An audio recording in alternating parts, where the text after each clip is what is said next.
Halo, perkenalkan nama saya Prawira Abimanyu, NPM 21012010445 dari Prodi Manajemen. Di sini saya akan menjelaskan tentang 5 penerapan persamaan fungsi linear. Yang pertama yaitu gradien, atau yang sering kita sebut juga kemiringan pada garis lurus. Dan jika B sama dengan positif dan B lebih dari 0, maka semakin besar nilai X, nilai Y akan ikut semakin besar. Dan juga seperti sebaliknya, yaitu B sama dengan negatif dan B lebih kecil daripada 0, yaitu semakin besar nilai X maka nilai Y akan semakin kecil. Dan yang kedua, fungsi linear. Fungsi linear adalah sebuah fungsi yang mana variabelnya berpangkat 1 atau fungsi yang grafiknya garis lurus. Ada juga persamaan matematikanya, yaitu Y sama dengan F kurung buka X kurung tutup sama dengan 2X. Dan X terbagi menjadi 1, 2, 3 dan Y 2, 4, 6. Dan juga kita bisa tarik lurus pada grafik tersebut. Dan yang ketiga, persamaan fungsi linear bisa kita simpulkan Y sama dengan A plus BX dan B sama dengan AY gradien Y dibagi gradien X. Keterangannya yaitu Y sama dengan variabel terikat dan X variabel bebas, A konstanta atau perpotongan kurva pada sumbu Y, dan B sama dengan gradien. Selanjutnya, fungsi permintaan dan penawaran. Fungsi permintaan yaitu bisa kita artikan dengan QD sama dengan A min BP dan PD sama dengan A min BQ. Untuk keterangannya yaitu QD sama dengan kuantitas permintaan dan P sama dengan harga dan A konstanta dan B gradien. Maka bisa kita simpulkan semakin besar harga maka permintaan menurun. Dan untuk penawaran yaitu bisa kita simpulkan QS sama dengan min A plus BP dan juga PS sama dengan A plus BQ. Dan QS adalah kuantitas penawaran dan P harga, A konstanta dan B gradien. Bisa juga kita simpulkan yaitu semakin kecil harga maka penawaran meningkat. Dan untuk selanjutnya, keseimbangan pasar atau equilibrium. Equilibrium adalah perpotongan antara permintaan dan penawaran. Dan bisa kita simpulkan QD sama dengan QS dan PE adalah harga equilibrium dan QE adalah kuantitas equilibrium. Selanjutnya yaitu contoh kasus pertama. Fungsi suatu permintaan barang ditunjukkan dengan persamaan QD sama dengan 20 min P dan fungsi penawarannya QS sama dengan min 15 plus 2,5 P. Berapa harga kuantitas keseimbangan yang tercipta di pasar? Gambarlah grafiknya. Oke, langsung kita jawab yaitu QD sama dengan QS dan fungsi QD adalah 20 min P sama dengan fungsi QS min 15 plus 2,5 P. Kita pindahkan ruas yaitu min P min 25 P sama dengan min 5 min 20. Min 3,5 P sama dengan min 35 P sama dengan min 35 dibagi min 3,5 sama dengan 10. Jadi P nya ketemu 10 dan kita substitusikan salah satu fungsi antara QD dan sama dengan QS. Kita ambil QD yaitu 20 min P. Kita untuk mencari Q sama dengan 20 min 10 sama dengan 10. Jadi Q nya ketemu 10. Jadi equilibrium terjadi pada harga 10 dan kuantitasnya juga terjadi pada harga 10. Dan untuk gambar grafiknya untuk kasus pertama yaitu sudah ditemukan PE nya 10 dan QE nya 10. Jadi kurva permintaan jika P sama dengan 0 maka QD sama dengan 20 min P, QD sama dengan 20 min 0. Jadi QD nya sama dengan 20. Dan untuk kurva penawaran jika Q sama dengan 0 yaitu QS sama dengan 15 plus 2,5 P dan QS nya yaitu 0, jadi 0 sama dengan min 15 plus 2,5 P. P sama dengan 15 dibagi 2,5 dan sama dengan 6. Dan kita tarik lurus QD di angka 20 dan 6 di untuk QS atau penawaran, dan untuk lingkaran biru tersebut adalah perpotongannya.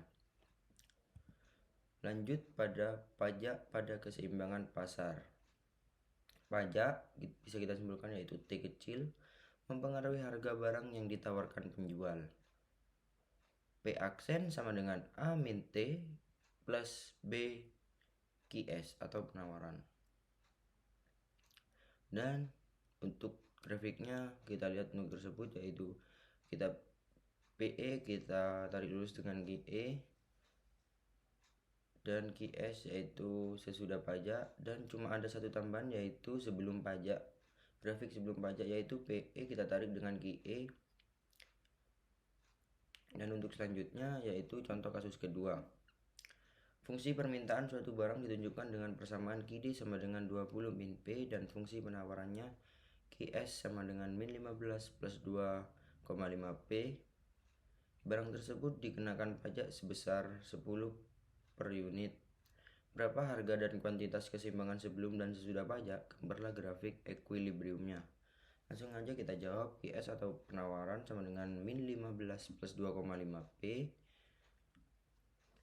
Kita jadikan P sama dengan 6 plus 0,4 QS, dan P aksen sama dengan 6 plus 10 plus 0,4 QS.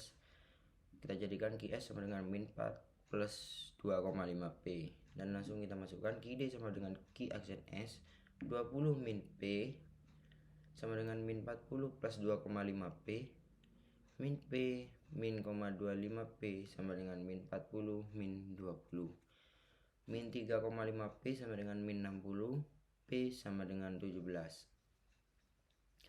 Q sama dengan 20 min P kita substitusikan yaitu sama dengan 20 min 17 dan hasilnya 3. Jadi equilibrium setelah pajak terjadi pada harga 17, P aksen E sama dengan 17 dan kuantitasnya 3 yaitu Q aksen E sama dengan 3. Contoh kasus kedua yaitu P aksen sudah ketemu 17 dan Q aksen E sudah ketemu 3. Kurva penawaran jika Q sama dengan 0, maka Q aksen S sama dengan min 40 plus 2,5 P, QS nya 0 sama dengan min 40 plus 2,5 P, P sama dengan 40 dibagi 2,5 sama dengan 16. Maka kita lihat grafiknya seperti itu. Dan selanjutnya subsidi pada keseimbangan pasar. Subsidi bisa kita simpulkan dengan S mempengaruhi harga barang yang ditawarkan penjual. P aksen sama dengan A min S plus B penawaran yaitu QS kuantitas penawaran. Dan untuk grafiknya sama, kita juga tambahkan dengan sesudah subsidi. Selanjutnya contoh kasus yang ketiga. Fungsi permintaan suatu barang ditunjukkan dengan persamaan QD sama dengan 15 min P dan fungsi penawarannya QS sama dengan min 6 plus 2P. Pemerintah memberikan subsidi 1,5 per unit. Berapa harga dan jumlah keseimbangan sebelum dan sesudah subsidi? Gambar grafiknya.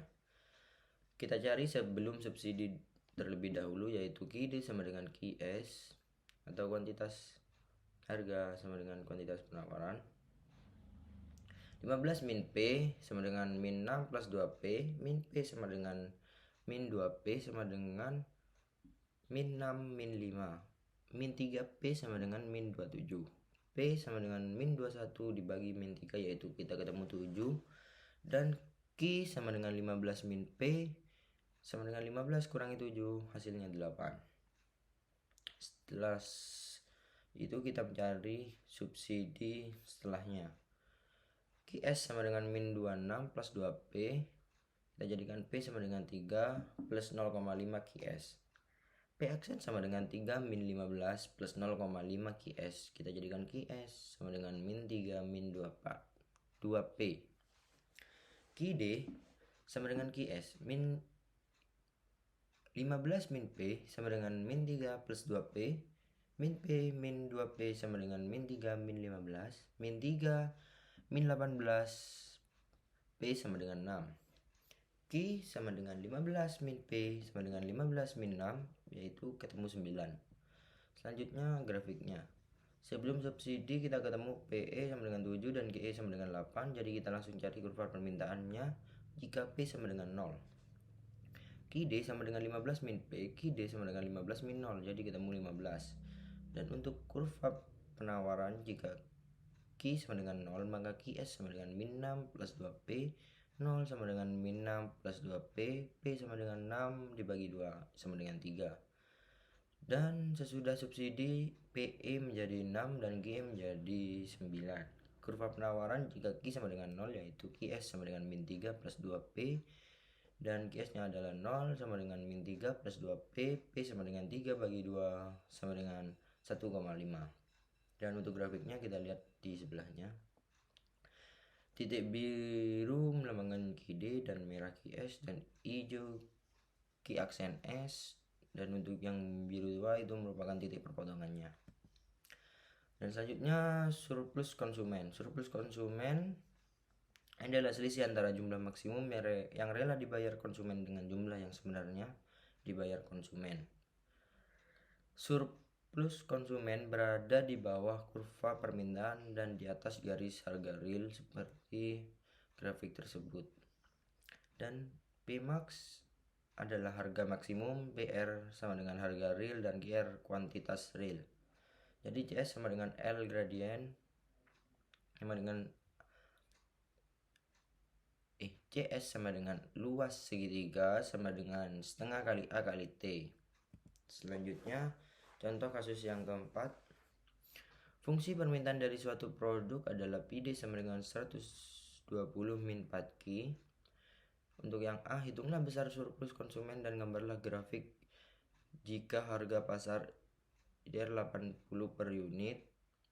Dan yang B, jika harga pasar turun dari 80.000 menjadi 60.000 per unit, hitunglah surplus konsumen yang baru dan gambar pada soal A. Jawaban yang A yaitu titik potong sumbu Q.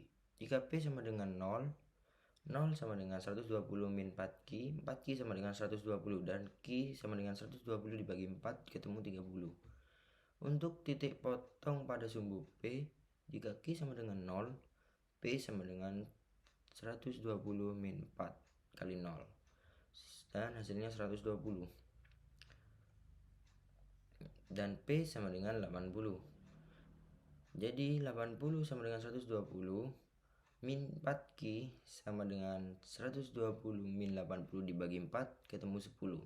Jadi untuk surplus konsumennya yaitu 10 dikali 120 min 80 dibagi 2 ketemunya 200. Jadi untuk jawaban yang B, P sama dengan 60, 60 sama dengan 120 min 4Q, 120 dikurangi 60 dibagi 4 ketemu 15. Dan untuk surplus konsumennya 15 dikali 120 dikurangi 60 dibagi 2 ketemu 450. Untuk grafiknya kita lihat di sebelahnya. Selanjutnya surplus produsen. Surplus produsen adalah selisih antara jumlah sebenarnya yang diterima produsen dengan harga terendah yang rela diterima oleh produsen. Surplus konsumen berada di atas kurva penawaran dan di bawah garis harga real. Dan untuk keterangannya yaitu P min sama dengan harga minimum, dan PR sama dengan harga real, dan QR sama dengan kuantitas real. PS sama dengan luas segitiga sama dengan setengah kali A kali tinggi. Dan untuk grafiknya kita lihat di sebelahnya. Dan untuk contoh kasus yang terakhir atau kelima, fungsi penawaran dari suatu produk adalah PS sama dengan 15 plus 3Q. Maka untuk yang A, hitunglah besarnya surplus produsen dan gambarlah grafiknya jika harga pasar IDR 60 per unit, dan jika harga pasar naik dari IDR 60 menjadi IDR 75 per unit, hitunglah surplus produsen yang baru dan gambar pada grafik soal A. Kita jawab A, titik potong sumbu P jika Q sama dengan 0, maka P sama dengan 15 plus 3 kali 0. dan hasilnya ketemu 15. Dan P sama dengan 60, jadi 60 sama dengan 15 plus 3 Q sama dengan 15 kurangi 60 dibagi 3, ketemu juga 15. Dan surplus produsennya 15 dikali 60 dikurangi 15 dibagi 2, ketemu 337,5. Jadi untuk jawaban yang A, kita lihat bisa terjadi seperti tersebut. Dan untuk jawaban yang B, P sama dengan 75, 75 sama dengan 15 plus 3 Q, dan Q min 15 min 75 dibagi 3, ketemunya 20.